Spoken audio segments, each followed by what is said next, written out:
Kokila, lunch ரெடியா? நான் கிளம்பிட்டேன், சீக்கிரம் வா.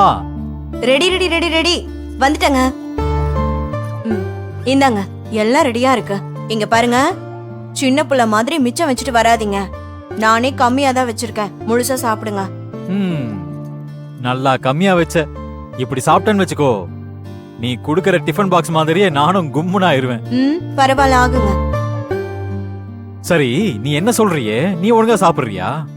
கால் பண்ணும் போதெல்லாம் நான் இனிமேதான் சாப்பிடணும்னு சொல்லிட்டு இருக்க. டைமுக்கு சாப்பிடு கோகிலா. சரி, அதை விடுங்க. அன்புவையும் ஆனந்தியும் நினைச்சா மனசே பாரமா இருக்கு. சாப்பாடு தண்ணி கூட இறங்க மாட்டேங்குதுங்க. அன்பு ஜெயில எப்படி கஷ்டப்படுறாரோ, அன்புவை நினைச்சு ஆனந்தி எப்படி மனசு நொந்து போயிருக்காளோ. அன்பு இல்லன்னா அந்த வீட்ல ஆனந்திய யாரு பாத்துப்பாங்க? சாப்பிட்டியான்னு கேட்க கூட ஆள் கிடையாதுங்க. நீ ஆனந்தி கிட்ட பேசுறியா இல்லையா? நான் பேசிட்டு தாங்க இருக்கேன். என்ன, அன்புவை தான் போய் பார்க்க முடியல.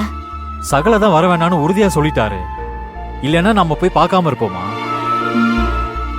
சரி, ஆனந்திய ஒரு நாள் விட்டு ஒரு நாள் மனு போட்டு பார்த்துட்டு இருக்காளேன்னு தான் நானும் ஒண்ணு சொல்லல. இன்னும் 2 நாள்ல அன்புவுக்கு அடுத்த வாய்தா இருக்கும்னு ஆனந்தி சொன்னா. அடுத்த வாய்தால எப்படியாவது ஜாமீன் கிடைச்சிட்டா கொஞ்சம் நல்லா இருக்குங்க. நிச்சயமா பெயில் கிடைக்கும்னு சத்யவதி மேடம் சொல்லியிருக்காங்க. எப்படியும் சகலைய கோர்ட்டு கூட்டிட்டு வருவாங்க, அப்ப பார்க்கலாம். ஆனந்தி நிச்சயமா சகலைய வெளியே கொண்டு வந்துருவா. அது கனவுல கூட நடக்காது.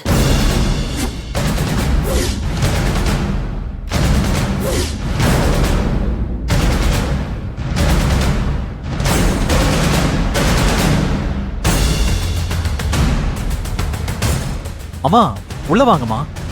அத்தை, வாங்கத்த வாங்கத்த, உள்ள வாங்க. வாங்க வாங்க வாங்கம்மா. உட்காருங்க அத்தை, நான் போய் காஃபி எடுத்துட்டு வரேன். நில்லு. உன் வீட்ல உட்காந்து காஃபி டிஃபன் சாப்பிட்டு உறவு கொண்டாடிட்டு போக நான் வரல. இந்த நிமிஷத்தோட மொத்த உறவையும் அறுத்து விட்டுட்டு போகணும்னு தான் வந்திருக்கேன். என்னத்த சொல்றீங்க? உறவை அத்துட்டு போகணும்னு சொல்றாங்கல்ல, இன்னும் என்ன அத்தை அத்தைன்னு கூப்பிட்டு இருக்க? இப்படி அத்தை அத்தைன்னு பொய் சத்தியம் பண்ணி இன்னைக்கு எங்க குடும்பத்தையே நடு தெருவுக்கு கொண்டு வந்துட்டா உன் தங்கச்சி. அதுவே போதும். எந்த குடும்பத்தையும் அழிக்கிற புத்தி, கெடுக்கிற புத்தி எங்களுக்கு கிடையாது துளசி. எங்க அப்பா அம்மா எங்களை அப்படி வளர்க்கல. அடிச்சி வாய மூடு. வளர்ப்பு பத்தி பேசுறதுக்கெல்லாம் உனக்கு உன் குடும்பத்துக்கும் யோகிதை இருக்கா? என் புள்ளைய நான் எப்படி அருமை பெருமையா வளர்த்தன தெரியுமாடி உங்களுக்கெல்லாம்? இப்படி உன் தங்கச்சி மாதிரி ஒருத்திக்கிட்ட மாட்டிக்கிட்டு அவன் வாழ்க்கை லோல் படும்னு தெரிஞ்சிருந்தா அவனை நான் பெத்திருக்கவே மாட்டேன். எல்லாரும் சேர்ந்து அவனை இந்த நிலைமைக்கு கொண்டு வந்துட்டீங்களே. என்னடி செஞ்சான் என் புள்ள? என்ன செஞ்சான்? எவன்கிட்டயோ வயித்துல வாங்கிட்டு வந்து நின்னவளுக்கு அவன் கையால தாலி கட்ட வச்சு இன்னைக்கு இப்படி கம்பி என்ன வச்சுட்டீங்களேடி. ஏதோ கெட்ட நேரம் அன்பையும் ஆனந்தியும் ஆட்டி படைக்குதுமா.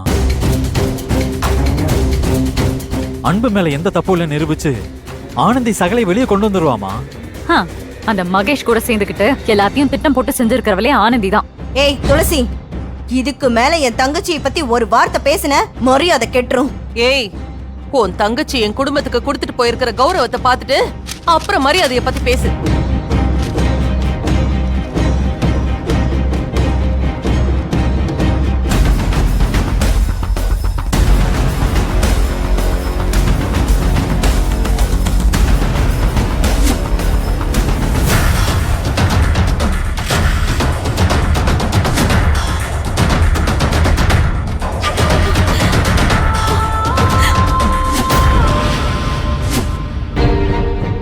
ஆனந்தி காணாம போயிட்டா. அது என்னன்னு தெரியுதா? விவாகரத்து பத்திரத்துல ஆனந்தி கையெழுத்து போட்டு போயிருக்கா. ஆனந்தியோட அக்கா, உங்க கையில என்ன இருக்குன்னு பாத்தீங்களா? அன்பு மாமா விவாகரத்து பத்திரத்துல எப்ப கையெழுத்து போடுறாரோ அப்ப அவ கோர்ட்டுக்கு வருவாளாம். அன்பு மாமாவை ஜெயிலுக்கு அனுப்பிட்டு இதான் சாக்குன்னு திரும்பவும் லெட்டர் எழுதி வச்சுட்டு ஓடிட்டா உன் தங்கச்சி. இல்ல இல்ல, ஆனந்தி இப்படி செஞ்சிருக்க வாய்ப்பே இல்ல. அன்புக்கும் ஆனந்திக்கு நடுவுல எந்த பிரச்சனையும் இல்ல. ஆனந்தி அன்பு விட்டுட்டு போகவும் மாட்டா. நான் ஒன்னும் நேரம் போகாம உங்ககிட்ட வந்து பேசிக்கிட்டு இருக்கல. ஆதாரத்தோட வந்திருக்கேன். அதுல இருக்கிறது உன் தங்கச்சி கையெழுத்து தானே? சொல்லுமா, உன் தங்கச்சி கையெழுத்து தானே? பார்த்தா அப்படிதான் தெரியுது. ஆனா இத அவ செஞ்சிருக்க வாய்ப்பே இல்ல. போதும். வளர்ப்ப பத்தி பேசுறியா? வளர்ப்ப பத்தி